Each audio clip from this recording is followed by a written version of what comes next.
Selamat berjumpa kembali dalam layanan audio Sahabat Seperjalanan. Hari ini adalah hari Selasa 23 Juli 2024. Tema renungan saat teduh kita dengan judul Yang Dibenci Tuhan.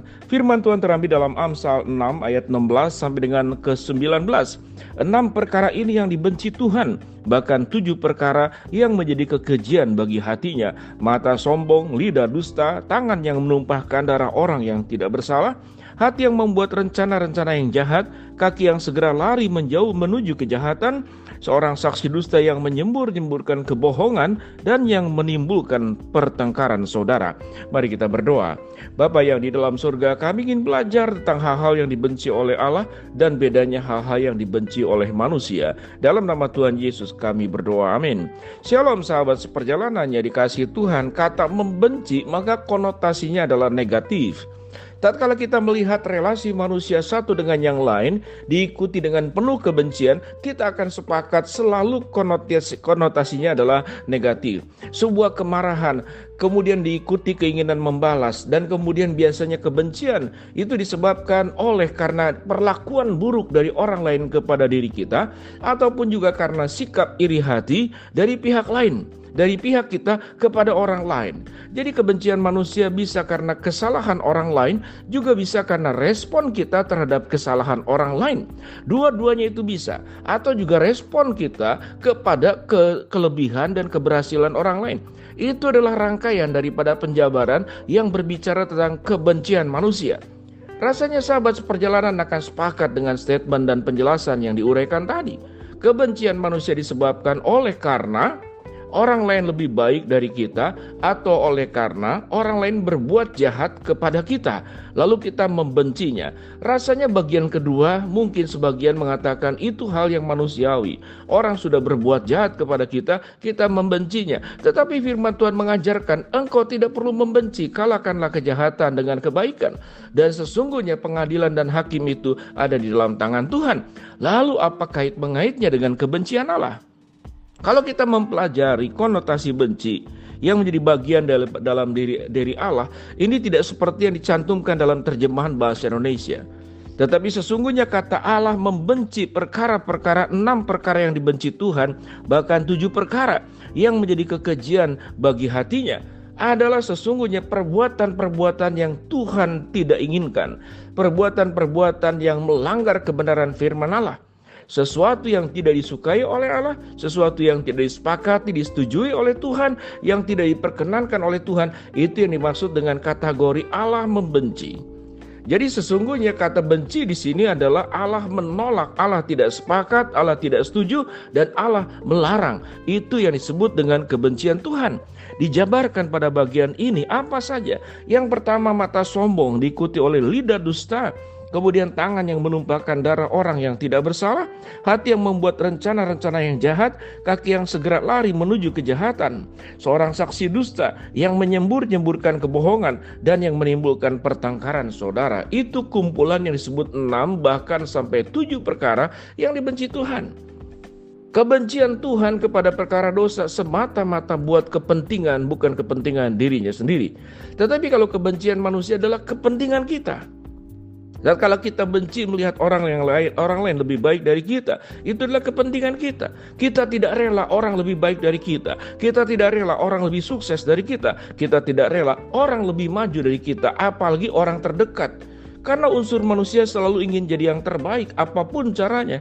Cara yang baik, cara yang buruk akan ditempuh demi katakanlah mencapai sebuah status tertentu, ketinggian tertentu, keberhasilan tertentu. Sekalipun berdosa, dia akan lakukan. Itu kebencian karena pihak lain lebih baik. Ada juga kebencian karena orang lain berbuat jahat kepada kita, menghina kita, mengintimidasi kita, merugikan kita. Bahkan mungkin ada anggota keluarga kita yang sampai meninggal. Kita menjadi membenci orang tersebut. Kita tahu dengan jelas dalam film-film dan cerita komik di masa terdahulu, ada yang namanya itu adalah benci 7 turunan. Itu kemudian diturunkan kepada turun-temurun, dari kita sebagai turunan orang pertama, diturunkan kepada anak kita, kepada cucu kita. Dimaksudkan untuk membenci siapapun. Kita tahu dengan jelas seluruh peperangan yang terjadi di dalam dunia, baik peperangan di zaman purbakala, peperangan di Perang Dunia Pertama, kedua, Itu penuh dengan kebencian. Saat sekarang kita melihat dampak daripada kebencian itu, tetap ada hubungan negara yang tidak kemudian harmonis sampai saat sekarang. Yang saat sekarang masih terjadi. Jerman sudah bersatu, tetapi Korea Selatan dan Korea Utara masih tetap seperti demikian, saling membenci satu dengan yang lain. Itu secara negara, belum secara keluarga, belum secara kesukuan. Bahkan kita membenci orang yang kalau berbeda dengan kita, tidak sama dengan kita anggap orang tersebut memang patut untuk dihilangkan atau patut untuk direndahkan. Itulah kebencian manusia. Kebencian manusia semata-mata kepentingan buat diri sendiri. Tetapi sewaktu Allah membenci dosa, bukan membenci manusianya. Allah membenci perbuatan kita. Dan kebencian Allah sesungguhnya adalah untuk menyelamatkan kita. Jadi kebencian yang menyelamatkan kita. Kebencian Allah sebagai bentuk mengasihi kita, mencintai kita. Karena semua perkara yang tidak disukai oleh Tuhan, yaitu mata sombong, lidah dusta, tangan yang menumpahkan darah orang yang tidak bersalah, hati yang membuat rencana jahat, kaki yang segera lari menuju kejahatan, seorang saksi dusta yang menyembur-jemburkan kebohongan, dan yang menimbulkan pertengkaran saudara. Semuanya ini adalah perkara yang sesungguhnya kalau kita lakukan, semua dosa-dosa ini sesungguhnya akan merugikan kita, merugikan orang lain. Bahkan akan memburukkan kehidupan orang lain menjadi terancam, orang lain bahkan bisa terbunuh, orang lain bisa kemudian direndahkan. Demikian juga kejahatan orang lain kepada diri kita bisa direndahkan, kita bisa diancam, kita bisa dirugikan. Bahkan kita bisa mengalami ancaman secara fisik, ancaman kemudian secara verbal, dan bentuk-bentuk perbuatan jahat lainnya.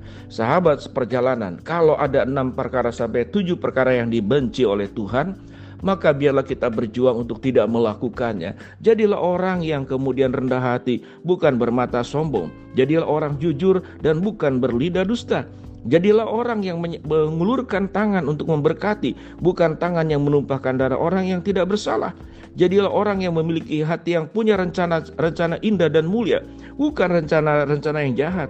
Jadilah kita menjadi dalam perjalanan kaki kita menuju kepada kebaikan, bukan seperti firman Tuhan katakan, kaki yang segera lari kepada kejahatan.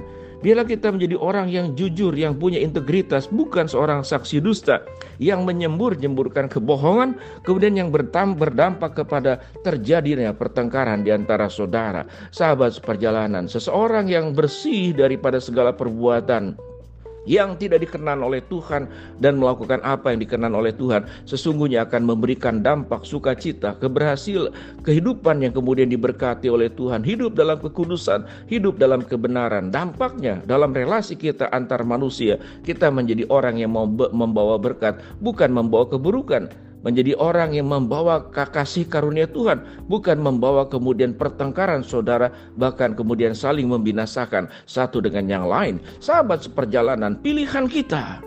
Apakah kita akan menjauhi dosa yang dibenci oleh Tuhan sementara Tuhan mengasihi dan mencintai kita? Atau kita kemudian akan melakukan apa yang Tuhan kehendaki sehingga kita diberkati dan kita juga orang lain juga terberkati lewat kehidupan kita? Jauhi 6 perkara bahkan 7 perkara yang dibenci oleh Tuhan. Mari kita berdoa.